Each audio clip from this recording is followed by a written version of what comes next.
आज हम लोग 12th NCERT और बिहार बोर्ड के इतिहास के पाठ 11 की ओर चलेंगे। पाठ 11 जो है वो विद्रोह 1857 का जो आंदोलन है हम उसकी व्याख्या करेंगे।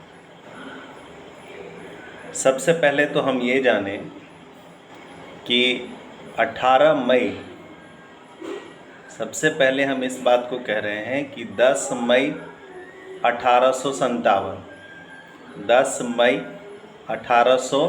1857 को यह आंदोलन मेरठ की छावनी से प्रारंभ हुआ था। मैंने आपको जो कहा कि 1857 का आंदोलन प्रारंभ हुआ था 10 मई की तारीख को और यह आंदोलन मेरठ की छावनी से प्रारंभ हुआ था। 11 मई 1857 को विद्रोहियों ने 11 मई 1857 को विद्रोहियों ने मुगल बादशाह बहादुर शाह जफ़र को अपना नेता चुना और विद्रोह को जो है ना वो वैलिडिटी प्राप्त हो गई कि एक नेता जब चुन लिया गया, किसी भी विद्रोह में नेता की बहुत बड़ी आवश्यकता होती है, नेता तो चाहिए। तो 10 मई को मैंने आपको कहा कि 10 मई 1857 को यह आंदोलन मेरठ की छावनी से प्रारंभ हुआ और फिर आपको मैंने कहा कि ठीक अगले दिन 11 मई 1857 को जो विद्रोही गण थे उन्होंने मुगल बादशाह बहादुर शाह जफ़र को अपना नेता चुन लिया और जब ही इस आंदोलन का नेता चुना गया तो इस आंदोलन को उस दिन वैधता हासिल हो गई, वैलिडिटी जो है सो हासिल हो गई। तो विद्रोही जो थे उनका मुख्य केंद्र क्या था? ये जितने भी विद्रोही थे इनका मुख्य केंद्र था सरकारी इमारतों पर हमला करना। सरकारी इमारतों पर क्या करना था? इनको हमला करना था। तो किसानों के विद्रोह में शामिल हो जाने के बाद, जब इस विद्रोह में किसान भी शामिल हो गए तो उनके इस विद्रोह में शामिल हो जाने के बाद साहूकार और अमीर भी विद्रोहियों के निशाने पे आ गए। मतलब जब किसान इस आंदोलन से जुड़ गए तो साहूकार जो थे और जो अमीर लोग थे वो भी विद्रोहियों के निशाने पर आ गए। तो विद्रोह के निशाने का मुख्य केंद्र क्या था? सरकारी इमारतों पर हमला, ठीक है। और इस विद्रोह को दबाने में प्रमुख भूमिका निभाने वाले अंग्रेज के जो सेनापति थे, इस विद्रोह को दबाने में प्रमुख भूमिका निभाने वाले अंग्रेज के जो सेनापति थे वो कौन थे? James Outram, Henry Havelock, Colin Campbell, sir Hugh Rose, ये सभी इस विद्रोह को दबाने में प्रमुख भूमिका में थे अंग्रेज के सेनापति के रूप में। एक बार पुनः सुने, वो सब थे कौन? James Outram, Henry Havelock, Colin Campbell, sir Hugh Rose, ठीक है। उसके बाद आइए अब हम बात करते हैं इस आंदोलन के 1857 के विद्रोह के सामाजिक कारण। 1857 के विद्रोह के सामाजिक कारण मैं बात कर रहा हूँ social causes of the revolt of 1857, social causes of the revolt of 1857। तो अंग्रेज भारतीयों से अपमानपूर्ण व्यवहार करते थे। अंग्रेज जो थे वो भारतीयों से अपमानपूर्ण व्यवहार करते थे। कानून के सामने भी भारतीयों को वह नीचा दिखाते थे। कानून के सामने भी वह भारतीयों को नीचा दिखाते थे, उन्हें तुच्छ समझते थे। उसके बाद अंग्रेजों द्वारा भारतीय रीति रिवाजों पर किए जाने वाले जो आघात थे, प्रहार थे, इन बातों से भारतीयों में असंतोष फैलने लगा। मतलब अंग्रेज जो थे वह इस देश के रीति रिवाजों पर भी आघात कर रहे थे। परिणाम क्या हो रहा था कि भारतीयों के मन में असंतोष की भावना जो है ना वो बढ़ती हुई जा रही थी। जैसे मतलब रीति रिवाजों पर उनका प्रहार क्या था, तो धर्म परिवर्तित लोगों को सरकारी नौकरी देने तथा पैतृक संपत्ति के अधिकार देने की नीति। मतलब उनका कहना था कि अगर आप धर्म परिवर्तन करोगे, अगर आप क्रिश्चियन धर्म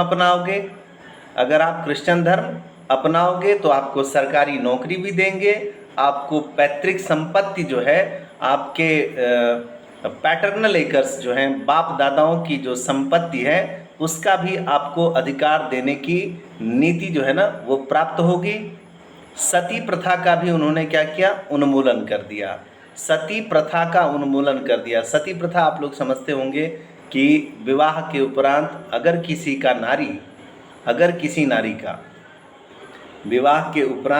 किसी नारी का पति अगर मर जाए तो पति के शवदाह के समय ही उस नारी का भी शवदाह होता था। इस सती प्रथा का उन्होंने उन्मूलन किया। विधवा विवाह को भी कानूनी मान्यता उन्होंने जो है सो दे दी। विधवा विवाह को भी कानूनी मान्यता दे दी, जबकि पौराणिक इस भारतीय समाज के रीति रिवाज में विधवाओं को जो है विवाह करने की अनुमति नहीं थी। तो इन सारी बातों से क्या हुआ ना कि इतनी तकलीफ होती जा रही थी भारतीयों को कि उनके मन में ये बातें बैठती जा रही थी और परिणाम ये हुआ कि मतलब जब वो इसकी जड़ में गए तो उन्हें पता चला कि ये जो अंग्रेज लोग हैं ना ये ईसाई धर्म का प्रचार प्रसार करना चाहते हैं। अतः भारतीय लोगों ने अंग्रेजों को अपना शत्रु समझना शुरू कर दिया। मैंने अभी जो आपको बताया वो बताया social cause of the revolt of 1857। Social causes of the revolt of 1857 मैं तेज़ी से एक बार फिर आपको चर्चा कर दूं कि अंग्रेज भारतीयों से क्या करते थे, अपमानपूर्ण व्यवहार करते थे। कानून के समक्ष भी जो है भारतीयों को बहुत ही नीच और तुच्छ समझते थे। अंग्रेजों ने भारतीय रीति रिवाजों पर लगातार प्रहार किया, जिस बात से भारतीयों के मन में असंतोष की भावना जो है वो बढ़ती हुई जा रही थी। अंग्रेजों ने कहा कि जो धर्म परिवर्तित लोग हैं ना उन्हें सरकारी नौकरी भी देंगे और पैतृक संपत्ति का अधिकार भी देंगे। अंग्रेजों ने सती प्रथा का उन्मूलन किया। विधवा विवाह कानून को भी उन्होंने मान्यता दे दी। ये सब की सब बातें जो थी, जब भारतीयों ने गहराई से देखा और सोचा समझा तो उन्हें लगा कि अंग्रेज जो है ना इस देश में हमारे धर्म को नष्ट करके ईसाई धर्म का प्रचार प्रसार करना चाहते हैं। अतः भारतीय जो थे वो अंग्रेजों को अपना शत्रु समझने लगे। अब 1857 के विद्रोह के कई कारण थे। अभी हमने पढ़ा सामाजिक कारण को, अब हम बात करते हैं पॉलिटिकल काउजेज की। राजनीतिक क्या कारण थे 1857 के विद्रोह के। तो इसमें हमें ये जानना होगा कि 1757 से 1857 के बीच ईस्ट इंडिया कंपनी के बीच ईस्ट इंडिया कंपनी ने छल प्रपंच, कूटनीति और बल प्रयोग, छल प्रपंच, कूटनीति और बल प्रयोग द्वारा लगभग समस्त भारत पर अधिकार कर लिया। मतलब समस्त भारत पर अधिकार करने में अंग्रेजों की ईस्ट इंडिया कंपनी को 1757 से लेकर के 1857 तक का समय लगा और संपूर्ण भारत पर लगभग अपना आधिपत्य, अपना अधिकार स्थापित करने के लिए अंग्रेजों की जो ईस्ट इंडिया कंपनी थी उसने छल किया, प्रपंच किया, कूटनीति की और समय समय पर बल का भी प्रयोग किया, समय समय पर बल का भी प्रयोग किया। देसी राजाओं को ईस्ट इंडिया कंपनी की सत्ता स्वीकार करने के लिए, देसी राजाओं को ईस्ट इंडिया कंपनी की सत्ता को स्वीकार करने के लिए बाध्य किया गया, उन्हें जोर जबरदस्ती की गई। इससे क्या हुआ, जो राज्य के लोग थे उनमें भी असंतोष की भावना जो है सो बढ़ती चली गई और इस असंतोष की जो भावना थी ना, इसको बढ़ाने का काम किया बेलेजली की सहायक संधि, बेलेजली की सहायक संधि, डलहौजी के कुशासन, डलहौजी के कुशासन और इन सारी चीज़ों से क्या हुआ, इन सारी चीज़ों से अंग्रेज़ों को ईस्ट इंडिया कंपनी को भारत के राज्य को और हड़पने का जो है ना वो ताकत मिलता चला गया। उन्होंने इस तरह की नीतियां बनानी शुरू की। अगर हम बेलेजली की सहायक संधि की बात करें या हम डलहौजी की कुशासन की नीति की बात करें तो इन लोगों ने गोद निषेध नीति लाई, गोद निषेध नीति लाई। देसी राजाओं, नवाबों, ताल्लुकदारों की जो जमींदारी वगैरह थी सबको इन्होंने जब्त करना शुरू कर दिया।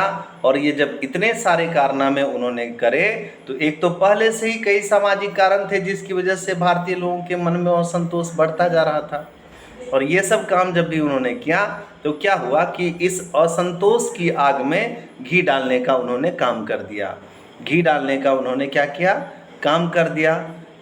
पेशवा बाजीराव द्वितीय जो थे, पेशवा बाजीराव द्वितीय, इनका जो दत्तक पुत्र था नाना साहेब, इसको भी अंग्रेज़ों ने पेंशन देना बंद कर दिया और मुग़लों की जो सत्ता थी ना उसको समाप्त करने की भी योजना बनाने लगे। अंग्रेज मुग़लों की सत्ता को भी समाप्त करने की योजना जो है वो बनाने लगे।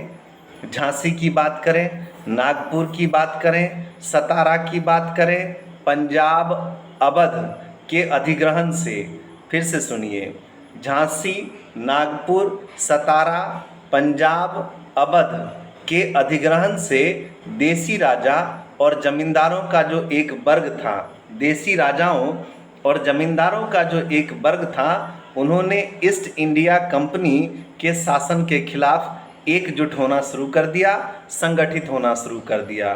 फिर जरा समझो कि सामाजिक कारणों से ज़्यादा तकलीफ किसको हो रही थी, आम जन के लोगों को।